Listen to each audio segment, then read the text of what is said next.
എഴുന്നേക്ക്. എന്ത് കാണിക്കുന്നെ? ഇങ്ങോട്ട് എഴുന്നേക്ക്.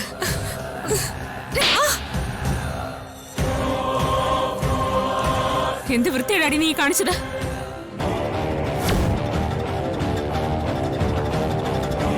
എടി നീ എന്നെ തല്ലിയല്ലേ? നിന്നെ ഞാൻ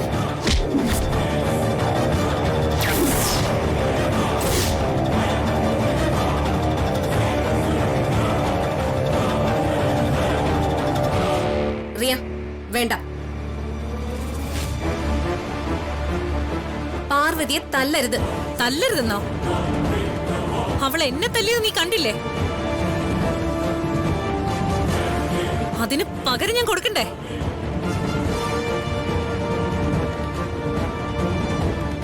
എന്താ അറിയാ? എന്തുപറ്റി? പിന്നെ ഇവളെന്നെ തല്ലി. പാർവതി, നീ എന്തിനാ റിയെ തല്ലിയത്? പാർവതി, റിയ അബദ്ധത്തിൽ എന്റെ ദേഹത്ത് വീണാനാണോ നീ അവളെ തല്ലിയത്? സാറിന്റെ ദേഹത്ത് വീണതിനല്ല ഞാൻ ഇവളെ തല്ലിയത്. ഇവള് സാറിന്റെ നെഞ്ച് തുമ്മ വെച്ചു.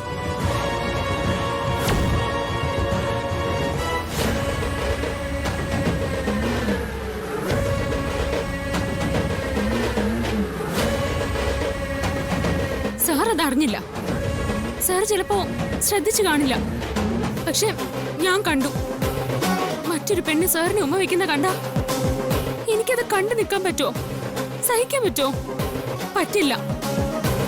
സാറിന് ഇവള് ഉമ്മ വയ്ക്കുന്ന കണ്ടപ്പോ എനിക്ക് എന്റെ നിയന്ത്രണം വിട്ടുപോയി. അങ്ങനെയാ ഞാൻ ഇവളെ തല്ലിയത്. അയ്യോ, ഇവള് വെറുതെ കള്ളം പറയാ.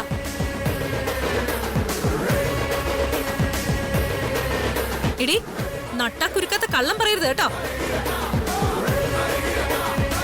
ഞാൻ പോയി ഉമ്മ വെച്ചു പോലും. ഡി, നീ ചുമ്മാ കള്ളം പറയരുത്. നീ ഉമ്മ വെച്ചതേ ഞാൻ കണ്ടതാ. എന്റെ കണ്ണിന് ഒരു കുഴപ്പമില്ല.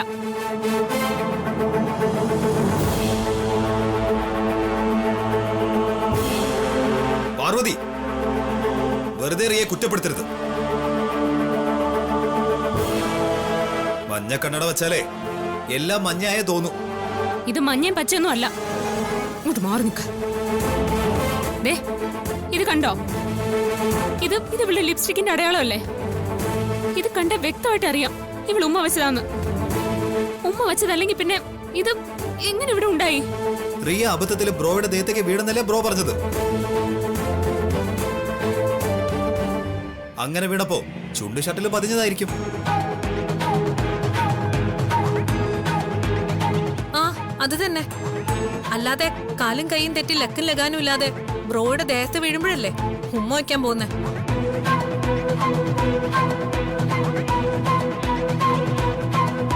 പാർവതി, നീ കുറച്ചുകൂടി സെൻസോടെ ചിന്തിക്ക. പബ്ലിക്കായിട്ട് റിയ ബ്രോയെ ഉമ്മ വയ്ക്കാൻ പോവുമല്ലേ? പറയുന്നതിന് എന്തെങ്കിലും ഒരു യുക്തി വേണ്ടേ? വെറുതെ ഒരാളുടെ പുറത്ത് പഴിചാരാൻ നിൽക്കുന്നു. നീയും ഇവളെ പോലൊരു പെണ്ണാണ്. അവൾക്കും അഭിമാനമുണ്ട്, മറന്നുപോരുത്. ചേട്ടാ, മതി, നിർത്ത്. ഈയിടെ നിന്റെ കൈക്കൽപ്പം നീളം കൂടുന്നുണ്ട്. അതൊതുക്കി വെച്ചാൽ നിനക്ക് കൊള്ളാം. ഇനി തല്ലണമെങ്കിൽ നീ എന്നെ തല്ല്. അതിനുള്ള ധൈര്യം നിനക്കുണ്ടോന്ന് എനിക്കറിയണല്ലോ. കാരണമില്ലാതെ ഞാൻ ആരെയും തല്ലിയിട്ടില്ല, തല്ലത്തുമില്ല.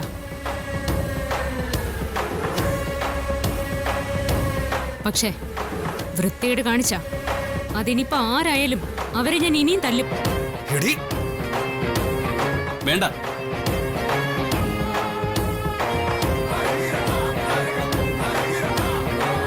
ഇനി ഇതിന്റെ പേരിൽ ഇനി ഒരു സംസാരവും വേണ്ട. എല്ലാരും പിരിഞ്ഞു പോയേ. പോവാൻ.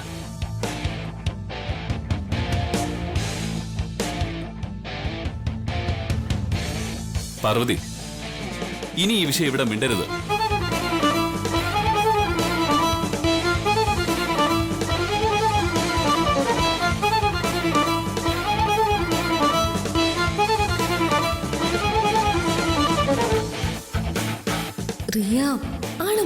വശമാണല്ലോ.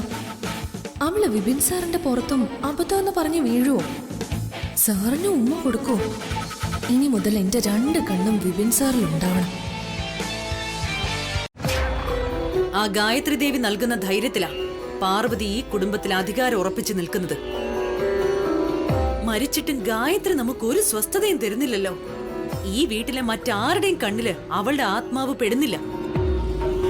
പാർവതിക്ക് മാത്രമേ അവളെ കാണാൻ സാധിക്കൂ. ഇതെന്തും മറിമായോ? സ്വന്തം മോൻ അമ്മേ നലറി കരഞ്ഞിട്ടും അവൾ അവന് ദർശനം കൊടുക്കുന്നില്ല. വിശാലിന്റെ മുന്നിൽ പോലും പ്രത്യക്ഷപ്പെടാത്ത ഗായത്രി എന്തുകൊണ്ടാ പാർവതിയുടെ മുന്നിൽ മാത്രം പ്രത്യക്ഷപ്പെടുന്നത്? അവൾക്ക് എന്തെങ്കിലും അമാനുഷിക ശക്തി ഉണ്ടാവും. അതുകൊണ്ടായിരിക്കും ഗായത്രി അമ്മ അവളുടെ മുന്നിൽ വരുന്നത്. നിനക്ക് അങ്ങനെയാണോ തോന്നുന്നത്? അതെ അമ്മേ. പക്ഷേ അവൾക്ക് അമാനുഷിക ശക്തി ഉണ്ടെങ്കിൽ നമ്മൾ വളരെയധികം സൂക്ഷിക്കണം. അവൾ നമ്മുടെ ജീവിതത്തിൽ ഒരിക്കലും സ്വസ്ഥമായി ജീവിക്കാൻ അനുവദിക്കില്ല. പക്ഷേ അവളെ കണ്ട പ്രത്യക്ഷത്തിൽ അങ്ങനെയൊന്നും തോന്നുകയില്ല. നമ്മൾ തമ്മിൽ അവളെ കുറിച്ച് ഇങ്ങനെ സംസാരിച്ചിട്ട് ഒരു കാര്യമില്ല. നമുക്ക് നമ്മുടെ കുലഗുരുവിനെ കാണണം. ഗുരുജിയെ കണ്ട് ഇതിനെന്തെങ്കിലും ഒരു പോംവഴി ഉണ്ടോന്ന് നമുക്ക് അന്വേഷിക്കണം.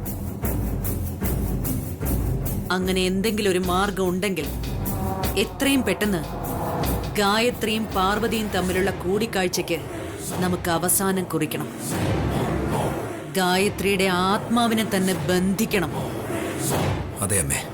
അല്ല, ഗുരുജിയെ കണ്ട് ഈ കർമ്മങ്ങളൊക്കെ നടത്തണമെങ്കിൽ ധാരാളം കാശ് ചെലവാവില്ലേ? തീർച്ചയായും. ഗുരുവിനെ ഇവിടെ കൊണ്ടുവന്ന് കാര്യമായിട്ടുള്ള പ്രശ്നം വെപ്പിക്കണമെങ്കിൽ കുറഞ്ഞതൊരു 5 ലക്ഷം രൂപയെങ്കിലും ചെലവാവും. അത്രയും ക്യാഷ് അമ്മയുടെ കയ്യിലുണ്ടോ? എന്റെ കയ്യിൽ എവിടുന്നാ മോനെ? പക്ഷേ വിശാലിന്റെ അലമാരയിൽ കാണും. അല്ല, അതെങ്ങനെ ചോദിച്ചു വാങ്ങിക്കും? ചോദിച്ചു വാങ്ങാനൊന്നും പറ്റില്ല. അവൻ അറിയാതെ 5 ലക്ഷം രൂപ നമുക്ക് അവന്റെ ലോക്കറിൽ നിന്ന് അടിച്ചു മാറ്റണം. അല്ല, മോഷണോ? എടാ, നമ്മുടെ വീട്ടിലിരിക്കുന്ന പണം നമ്മൾ എടുക്കുന്ന എങ്ങനെ മോഷണമാവും? ശരി ശരി.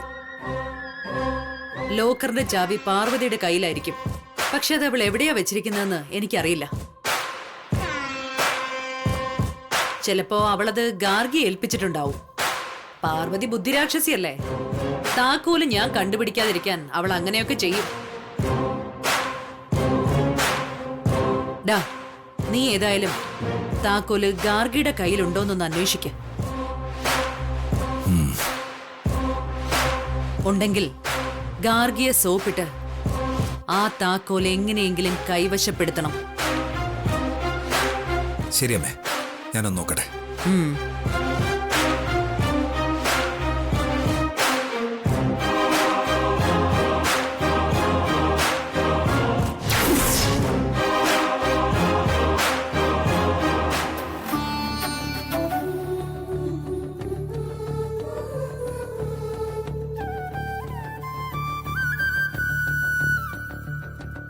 എത്ര നേരമായി തുടയ്ക്കുന്നു, എന്നിട്ടൊന്നും മായുന്നില്ലല്ലോ. നാശം. അവക്ക് വന്ന് വീഴാൻ കൊണ്ടൊരു സമയം. അസത്തു.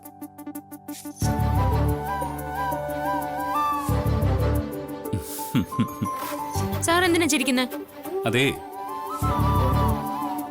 ഞാൻ തന്റെ ഈ ദേഷ്യം കണ്ടിട്ട് ചിരിച്ചതാ. എങ്ങനെ ദേഷ്യം വരാതിരിക്കും? എടോ, താൻ എന്തിനാടോ ആ പാവം കുട്ടിയോട് രോഷം കാണിക്കുന്നത്? എങ്ങനെ പാവം കുട്ടിയോ? ആ, പിന്നല്ലാതെ വെറും പാവം. അതിന് വല്ല പരുക്കം പറ്റിയിട്ടുണ്ടോ ആവോ? അയ്യോ, കഷ്ടം. അവളുടെ കാര്യത്തിൽ എന്താ ഒരു താല്പര്യം. ഇനി അവളെ കുറിച്ച് ഇവിടെ മിണ്ടിപ്പോരുത്. അല്ലടോ, താൻ ഇങ്ങനെ ഇറിറ്റേറ്റഡ് ആവും മാത്രം അവൾ എന്താ ചെയ്തേ? മനഃപൂർവ്വം ഒന്നും ചെയ്തിട്ടില്ലല്ലോ. അറിയാതെ സംഭവിച്ചു പോയതല്ലേ? അറിയാതെയോ? സാർ എന്തായി പറയുന്നേ? ഇത്രയും പൊക്കവും തടിയൊക്കെ ഉള്ള ഒരാൾ വരുമ്പോ അങ്ങനെ അവള് കാണില്ലേ?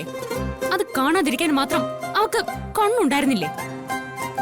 അതെ, അവള് മനഃപൂർവ്വം തന്നെയാ സാറിന്റെ ദേഹത്ത് മുട്ടിയത്. ഞാൻ കൂടുതലൊന്നും പറയുന്നില്ല. നിങ്ങളുടെ അനിയന് കഴിവില്ലാത്തോണ്ടാ അവളെ കൂട്ടിക്കൊണ്ട് നടക്കുന്നത്. എടോ, താൻ ആകെ തെറ്റിദ്ധരിച്ചിരിക്കുക. അവള് താൻ കരുതുന്ന പോലെ അത്ര ഭീകര സ്വരൂപിണിയൊന്നും അല്ല. തുളസിയുടെ നൈർമല്യമുള്ള മനസ്സാ അവളുടേത്. അറിയോ, ഒരു ശുദ്ധ പാവം.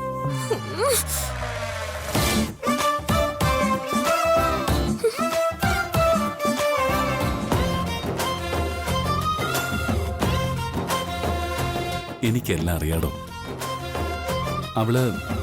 അവൾ ആള് ശരിയല്ലെന്ന് എനിക്ക് നന്നായിട്ട് അറിയാം. പിന്നെന്തിനാ അവള് പാവാണെന്ന് പറഞ്ഞത്?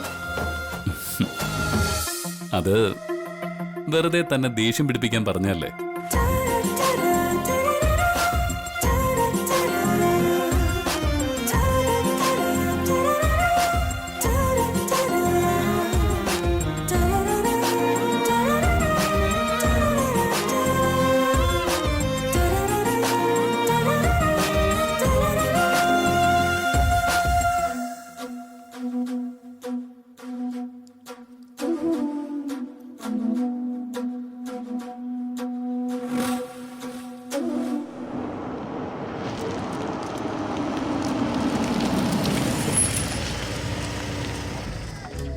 ഇറങ്ങ. എന്തിനാ? ഇറങ്ങടോ. വേഗം ഇറങ്ങ. ഡോ, താൻ ഇവിടെ വന്നിരുന്നേ. വാ, കേറിക്കോ.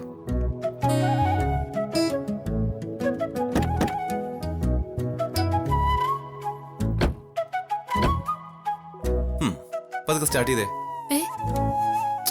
സ്റ്റാർട്ട് ചെയ്യടോ.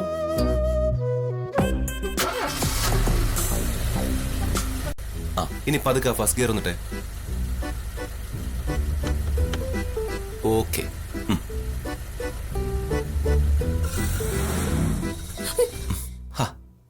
എന്താടോ കാണിക്കുന്നേ? പതുക്കെ എടുക്ക.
ഒന്ന് നിർത്തിക്കേ. എന്താ? ഞാൻ എത്ര നേരമായിട്ട് നാവിലെ വെള്ളം വറ്റിക്കുന്നു. ഞാൻ പറയുന്ന എന്തെങ്കിലും താൻ കേൾക്കുന്നുണ്ടോ? എവിടെ? ഇങ്ങനെയാണെങ്കിൽ ഈ ജന്മത്ത് താൻ ഡ്രൈവിംഗ് പഠിക്കില്ല. കഷ്ടം തന്നെ തന്റെ കാര്യം. അതെ, കൂടുതൽ വലിയ സാറാവൊന്നും വേണ്ട. ഈ ഡ്രൈവിംഗ് കുറച്ചൊക്കെ എനിക്കും അറിയാം. സാറിന് ഇതെനിക്ക് പഠിപ്പിച്ചു തരാൻ അറിയില്ല, അത് പറഞ്ഞാ മതിയല്ലോ. ശരി, എനിക്ക് പഠിപ്പിച്ചു തരാൻ അറിയില്ല, സമ്മതിച്ചു. ഞാൻ തന്നോട് ആദ്യമേ പറഞ്ഞല്ലേ ഏതെങ്കിലും ഡ്രൈവിംഗ് സ്കൂളിൽ ചേർന്ന് പഠിക്കുന്ന നല്ലതെന്ന്. നീ ഡ്രൈവിംഗ് സ്കൂളിൽ പോയി പഠിച്ചാ മതി. എനിക്ക് പറ്റില്ല ഡ്രൈവിംഗ് പഠിപ്പിക്കാൻ. ഡ്രൈവിംഗ് സ്കൂളിൽ പോയി പഠിച്ചാൽ ശരിയാവില്ല. അതെന്താ ശരിയാവത്തെ? അത് താൻ കാര്യം പറയടോ. ഡ്രൈവിംഗ് സ്കൂളിൽ പോയി പഠിച്ചാൽ എന്താ ശരിയാവത്തേന്ന്? അവിടെ പോയി പഠിച്ചാലേ വീട്ടിലെല്ലാരും അറിയും. അവരൊക്കെ എന്നെ കളിയാക്കും. അവരൊന്നും അറിയാതെ വേണം എനിക്ക് ഡ്രൈവിംഗ് പഠിക്കാൻ. എന്നിട്ട് നല്ലതുപോലെ ഡ്രൈവിംഗ് പഠിച്ച് കാർ ഓടിച്ചുകൊണ്ട് അടിപൊളിയായിട്ട് അവരുടെ മുന്നിൽ കൊണ്ടുപോയി നിർത്തണം. അവരത് കണ്ട് അന്തം വിടണം. അതാണ് എന്റെ ആഗ്രഹം. ദൈവമേ, എന്റെ ജീവിതം എങ്ങോട്ടാ പോകുന്നതെന്ന് എനിക്ക് തന്നെ അറിയുന്നില്ല. അതെന്താ സാറേ അങ്ങനെ പറഞ്ഞേ? താൻ വണ്ടി എടുക്ക്, സ്റ്റാർട്ട് ചെയ്യ. ഇത് നീങ്ങുന്നില്ല. ഫസ്റ്റ് ഗിയർ ഇട. ഇടണോ അങ്ങോട്ട്?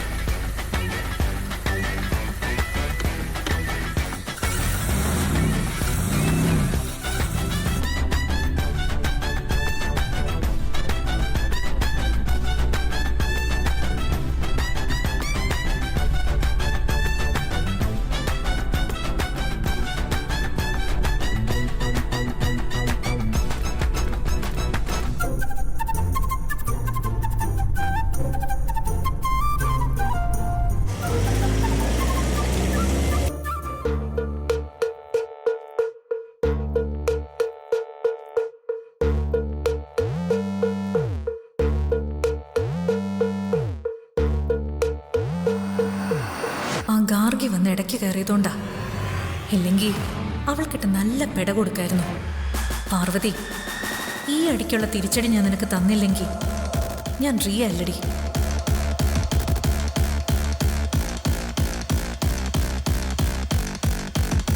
അയ്യോ എന്റെ പൊന്നു മോളെ, ഇത് പാർവതിയുടെ കയ്യിൽ നിന്ന് കിട്ടിയ അടിയാണോ? എങ്കിലേ അതിന് ഈ ഐസൊന്നും വെച്ചാ പോരാ, നല്ല ചൂട് പിടിക്കണം, എന്നാലും വേദന മാറൂ. അതും പെട്ടെന്നൊരു ദിവസം കൊണ്ടത് മാറില്ല, കുറഞ്ഞത് ഒരാഴ്ചയെങ്കിലും പിടിക്കും. ആന്റി എന്താ അങ്ങനെ പറയുന്നേ? ആന്റിക്ക് അവളുടെ ഇന്ന് തല്ല് വല്ലതും കിട്ടിയിട്ടുണ്ടോ? അപ്പൊ നിനക്കൊന്നും അറിയില്ലല്ലേ? നീ വന്ന് കയറിയതിന്റെ അന്ന് അവളുടെ കയ്യിന്ന് നല്ല കനത്തിലൊരടി പടക്കോന്ന് എന്റെ കരണത്തിലൊന്ന് കിട്ടിയതാ. Oh really? അടി കിട്ടി അനുഭവിച്ച ഞാൻ പിന്നെ വെറുതെ പറയണോ? അവളുടെ ഒറ്റ അടിയിലേ ഞാൻ 14 ലോകവും കണ്ടുപോയി.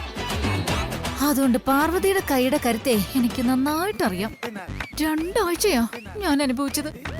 അവളുടെ കയ്യിന്ന് അടി വാങ്ങി പിടിച്ചിട്ട് ആന്റി തിരിച്ചൊന്നും ചെയ്തില്ലേ? ഓ, എന്നെ കൊണ്ട് ഒറ്റയ്ക്ക് അവൾക്കെതിരെ എന്ത് ചെയ്യാൻ പറ്റും? ആ വിധത്തിലല്ലേ കെട്ടിലമ്മ ഈ വീട് ഭരിക്കുന്നത്. അല്ല, മോൾക്ക് അടി കിട്ടിയിട്ട് മോള് അവൾക്കിട്ട് തിരിച്ചെന്തെങ്കിലും കൊടുത്തായിരുന്നോ? അതിന് സാധിച്ചില്ല ആന്റി. അവൾക്കൊന്ന് കൊടുക്കാനായിട്ട് ഞാൻ കൈ ഉയർത്തിയപ്പോ അന്നേരം ഗാർഗി വന്നെന്നെ തടഞ്ഞു. ഇല്ലെങ്കിൽ ഞാൻ കൊടുത്തേനെ. അല്ല, ഈ ഗാർഗി അവളുടെ ആളാണോ? ഓ, ഒന്നും പറയണ്ട. ഗാർഗിക്ക് എന്തിനും ഇതിന് സപ്പോർട്ട് കൊടുക്കുന്നതേ ആ പാർവതിയല്ലേ? ഏതായാലും എന്നെ കൈനീട്ടി അടിച്ച അവളെ ഞാൻ വെറുതെ വിടില്ല. എന്റെ കരണത്താണ് അവൾ അടിച്ചെങ്കിൽ അവൾക്ക് ഞാൻ കൊടുക്കാൻ പോകുന്ന തിരിച്ചടി അവൾ ഒട്ടും പ്രതീക്ഷിക്കാത്ത തരത്തിൽ അവളെ വേദനിപ്പിക്കുന്നതായിരിക്കും. അത് വേണം, അത് വേണം മോളെ. നീ ആ ചുണക്കുട്ടി. അവൾക്കിട്ടൊരു പണി കൊടുക്കാൻ ആന്റി എന്റെ ഒപ്പം നിൽക്കോ? പിന്നെന്താ, ഞാനുണ്ട് നിന്റെ കൂടെ.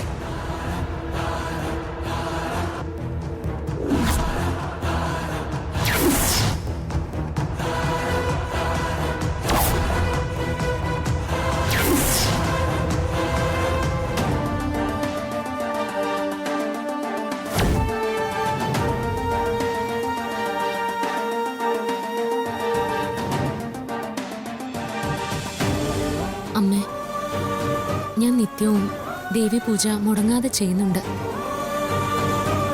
പൂജയ്ക്ക് ശേഷം അമ്മയ്ക്ക് മുമ്പിൽ വന്ന് പ്രാർത്ഥിക്കുന്നതും ദേവമ്മയുടെ അനുഗ്രഹവും സംരക്ഷണവും എപ്പോഴും ഞങ്ങൾക്കൊപ്പം ഉണ്ടായിരിക്കണം.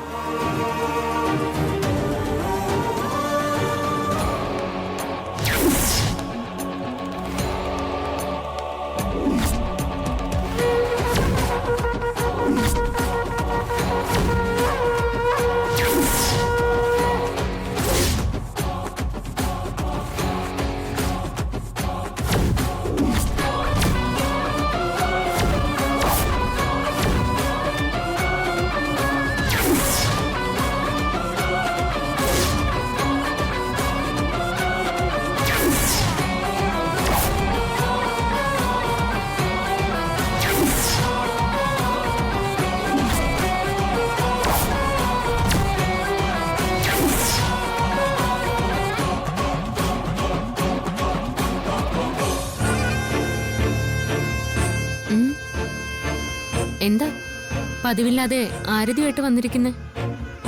അത് മോളെ, ഇപ്പോഴാ എന്റെ പൂജയൊക്കെ കഴിഞ്ഞത്. നിനക്ക് നന്മ വരണേന്ന് പ്രാർത്ഥിച്ചുകൊണ്ട് ദീപാരാധന കഴിച്ചു. ആ ആരതി നിനക്ക് വണങ്ങണ്ടേ? അതാ ഞാൻ ഇതിങ്ങോട്ട് കൊണ്ടുവന്നത്. ഈ ആരതി ഞാൻ വണങ്ങില്ല. നിങ്ങൾ എത്ര നല്ല ഉദ്ദേശത്തോടു കൂടിയാണ് ഇത് കൊണ്ടുവന്നതെങ്കിലും ഞാൻ ഇത് തൊട്ടു തൊഴില്ല. ദേ പാർവതി, നീ ദൈവനിഷേധം കാണിക്കരുത്. നിങ്ങൾ നീട്ടിയ ഈ കർപ്പൂര ദീപത്തെ ഞാൻ നിന്ദിച്ചതിന്റെ പേരിൽ ദൈവം എന്നെ ശിക്ഷിക്കുവാണെങ്കിൽ ആ ശിക്ഷ ഞാൻ അങ്ങ് സ്വീകരിച്ചോളാം. മോളെ, നീ അനുഭവിക്കുവേ. പ്രഭാവതിയമ്മേ, നിങ്ങൾ ഈ ദീപം എന്നെ കാണിക്കാനൊന്നും അല്ല വന്നതെന്ന് എനിക്ക് മനസ്സിലായി. മറ്റെന്തോ പ്ലാൻ ആയിരുന്നു നിങ്ങളുടെ മനസ്സിൽ. ചിലപ്പോ നിങ്ങൾ എന്നെ തീ വെച്ച് പൊള്ളിക്കാൻ നോക്കിയതോ ആവാം.